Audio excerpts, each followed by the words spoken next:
ሰላም ጤና ይስጥልን ውድ ተመልካቾቼ በእያላችሁበት ዓለም ዳርቻ ሰላሙን ሁሉ ተመኘው። አዲሶች እንኳን ደህና መጣችሁ። ዛሬ ደግሞ ይሄንን በመሰለ ቅሙስ ቆጮ የቆጮ ዳቦ ተመልሼ መጥቻለሁ። በጎመን በአይብ እንዲሁም በክትፎም ልንበላው የምንችል ካለ ኮባ የምንጋግረው የቅሙስ አሰራር ነው። ሙሉ ስራዬን እንድትከታተሉኝ ጋብዛለሁ። የተጠቀምኳቸውን ግብአቶች በአጠቃላይ እንደተለመደው ኮሜንት መስጫ ወይም ደግሞ ሐሳብ መስጫ ቦክስ ውስጥ ታገኙታላችሁ። ወደ ስራው እንገባለን። በዋነኛነት የሚያስፈልገን 2 ኩባያ ከግማሽ ዱቄቱን ቡላ ነው። በቀዝቃዛ ውሃ አጥበዋለሁ መጀመሪያ። ከዛ ሙሉ ለሙሉ በደንብ ሲበጠበጥ ይሄንን ግማሽ ሰዓት 1 ሰዓት ያህል ጠብቄዋለሁኝ።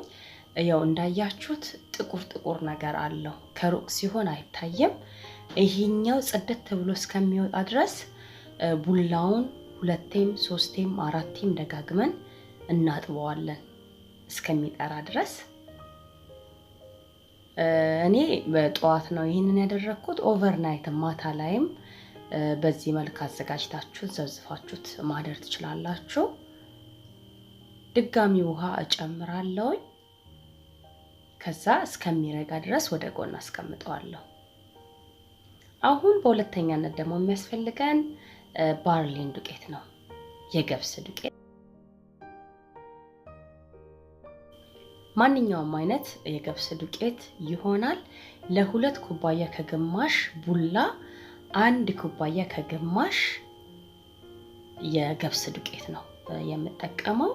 በጣም ዝቅተኛ በሆነ እሳት ለ1 4-5 ደቂቃ አምሰዋለሁ። ልክ በደንብ ሲበስልልን ራሱ ሽታው እየወጣ ደስ የሚል ሽታ እየወጣ ይመጣልና የዛን ሰዓት አጥፍተነው እንዲቀዘቅዝ ወደ ጎን እናስቀምጠዋለን። አሁን 4ቴ አጥበዋለሁኝ ቡላውን። የመጨረሻውን ውሃ ደፋና በእጄ መጀመሪያ በደንብ አርጌ አፍታተዋለሁ።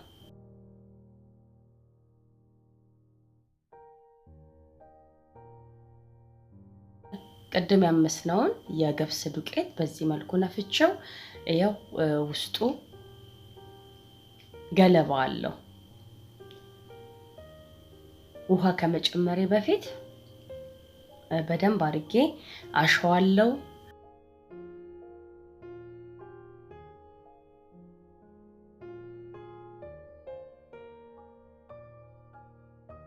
አሁን 1 የሻይ ማንኪያ ኮሮሪማ፣ 1 የሻይ ማንኪያ ጨው ጨምሬያለሁ።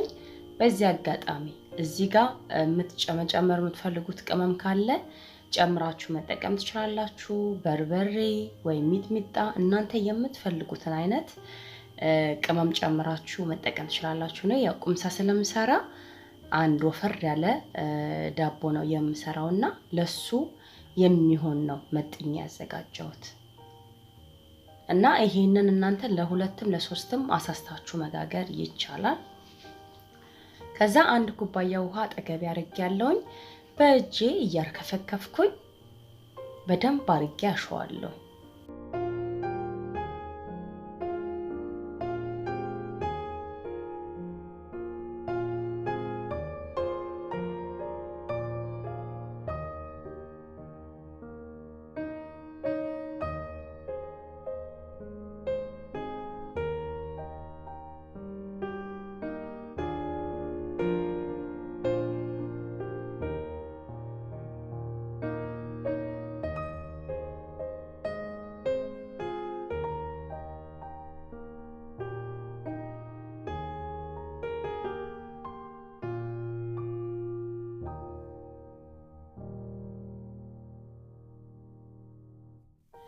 አሁን የመጨረሻውን ትንሽዬ ውሃ ጨምራለሁ።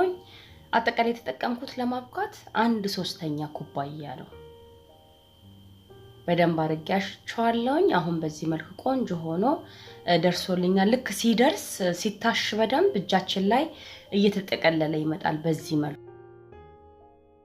አሁን ይሄንን እከድንና ለአንድ 5 ደቂቃ አስቀምጠዋለሁኝ። እዚህ ጋር ካለ ኮባ ነው እንግዲህ የምንጋግረው ዛሬ።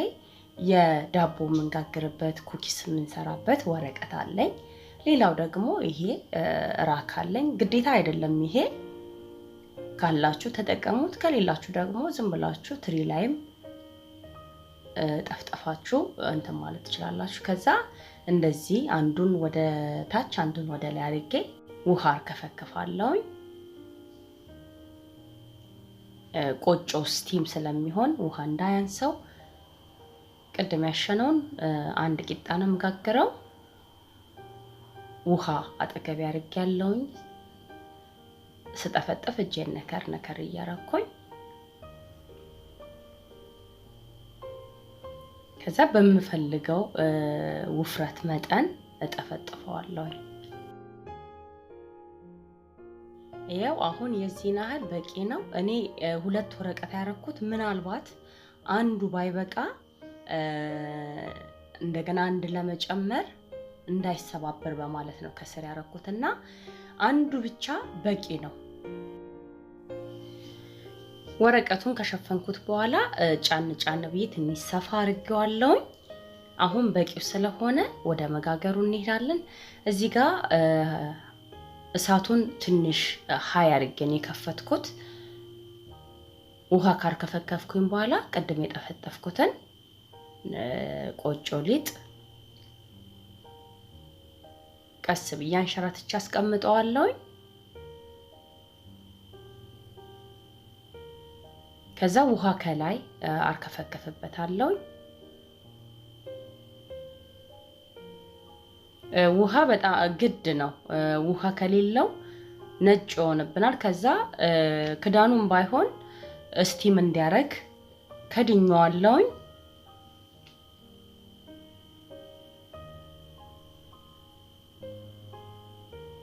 አሁንም ውሃ ትንሽ ጠብ አረግበታለሁ።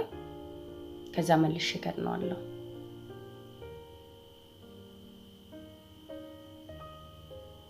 አሁን ስንነካው ራሱ ያስታውቃል፣ ድርቅ ይላል፣ ይበስላልና የዛን ሰዓት እንገለብጠዋለን። እንዲያውም እኔ ውሃ ከስር አንሶታል እንዳያችሁት፣ እሳቱን ከፍ አድርጌ ነው የከፈትኩት። ወረቀቱ እንደዚህ ሆኗል፣ ግን ለመጥፎ አይሰጥም። አሁንም ውሃ አደርግበታለሁ።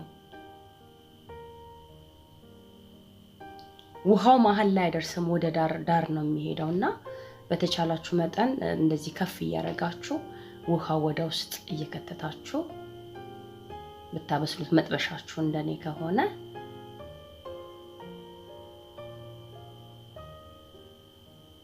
ከዛ እንደዚህ እያሽከረከርኩኝ ቼክ አረጋለሁ። ትንሽ ከላይ ነጭ ሆኗል፣ ውሃ ይፈልጋል። ውሃ አረግበታለሁ። ውሃ ስታረጉ እንዳትፈሩ፣ ቆጮና ውሃ ይስማማሉና አሁን ይሄ ቆንጆ ሆኖ በስሎልኛል። አንድ ገለብጠዋለሁ። አያችሁት?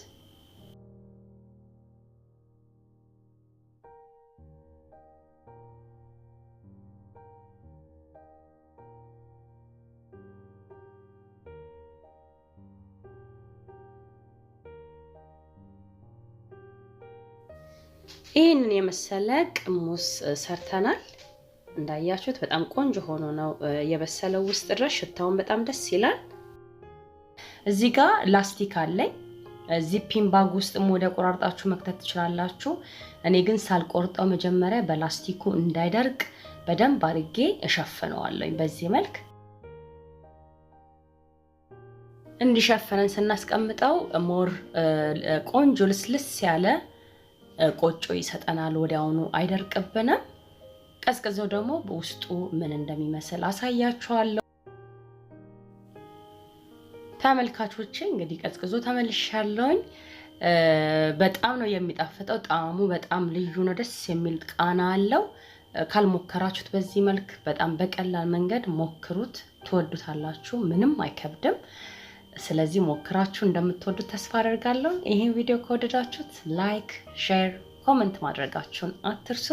ሌላ ነገር ደግሞ እንሰራላችሁ የምትፈልጉት ነገር ካለ ኮሜንት መስጫ ቦክስ ላይ ተሰውቁኝ ደስ ይለኛል። እንደዚህ ቁሙሱን ወፈር አድርጎ እንደ ዳቦ የሚጋገረው በአብዛኛው በጎመን ለመብላት ጎመን በስጋ ጎመን ክትፎ እንዲሁም ደግሞ ክትፎም ይበላበታል።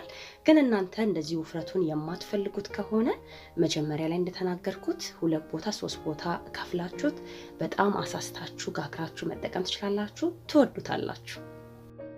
ለዛሬ የነበረኝ ስራ ይሄንን ይመስላል።